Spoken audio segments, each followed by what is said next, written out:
రెండవ రాజుల గ్రంథము 24వ అధ్యాయం. యెహోయాకీము దినములలో బబులోను రాజైన నెబుకద్నెజరు యెరూషలేము మీదికి వచ్చెను.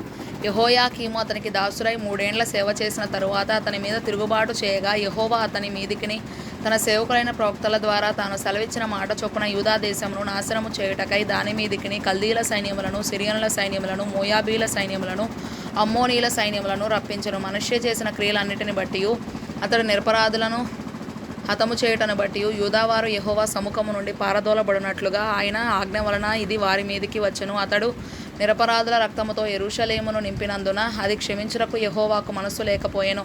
యెహోయాకీము చేసిన ఇతర కార్యములను గూర్చి అతడు జరిగించిన దానిని అంతటిని గూర్చి యూదా రాజుల వృత్తాంతముల గ్రంథమందు రాయబడి ఉన్నది. యెహోయాకీము తన పితరులతో కూడా నిద్రించగా అతని కుమారుడైన యెహోయాకీను అతనికి మారుగా రాజాయెను. బబులోను రాజు ఐగుప్తు నదికిని యూఫ్రటీసు నదికిని మధ్య ఐగుప్తు రాజు వశముననున్న భూమి అంతటిని పట్టుకొనగా, ఐగుప్తు రాజు ఇకనెన్నటికిని తన దేశము విడిచి బయలుదేరుట మానెను. యెహోయాకీను ఏలనారంభించినప్పుడు 18 ఏండ్ల వాడై యెరూషలేమునందు 3 మాసములు ఏలెను. యెరూషలేము వాడైన ఎల్నాతాను కుమార్తెయగు నెహుష్తా అతని తల్లి. అతడు తన తండ్రి చేసిన దానంతటి ప్రకారముగా యెహోవా దృష్టికి చెడునడత నడిచెను. ఆ కాలమందు బబులోను రాజైన నెబుకద్నెజరు యొక్క సేవకులు యెరూషలేము మీదికి వచ్చి పట్టణమునకు ముట్టడి వేసిరి. వారు పట్టణమునకు ముట్టడి వేయుచుండగా బబులోను రాజైన నెబుకద్నెజరు తానే దాని మీదికి వచ్చెను. అప్పుడు యూదా రాజైన యెహోయాకీనును అతని తల్లియును అతని సేవకులను అతని క్రింది అధిపతులను అతని పరివారమును బయలువెళ్లి బబులోను రాజు నొద్దకు రాగా, బబులోను రాజు ఏలుబడిలో 8వ సంవత్సరమున అతని పట్టుకొనెను. మరియు అతడు యెహోవా మందిరపు ధననిధిలోనున్న పదార్థములను, రాజు ఖజానాలోనున్న సొమ్మును పట్టుకొని ఇశ్రాయేలు రాజైన సొలొమోను యెహోవా ఆలయమునకు చేయించిన బంగారపు ఉపకరణములన్నిటినీ యెహోవా సెలవిచ్చిన మాట చొప్పున తునకలుగా చేయించి ఎత్తుకొని పోయెను.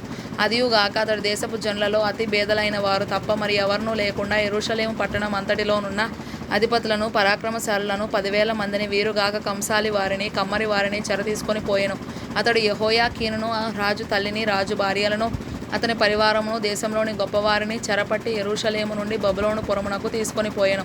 7,000 మంది పరాక్రమశాలులను, 1,000 మంది కంసాలి వారిని, కమ్మరి వారిని, యుద్ధమందు తేరిన శక్తిమంతులనందరినీ బబులోను రాజు చెరపట్టి బబులోను పురమునకు తీసుకొని వచ్చెను.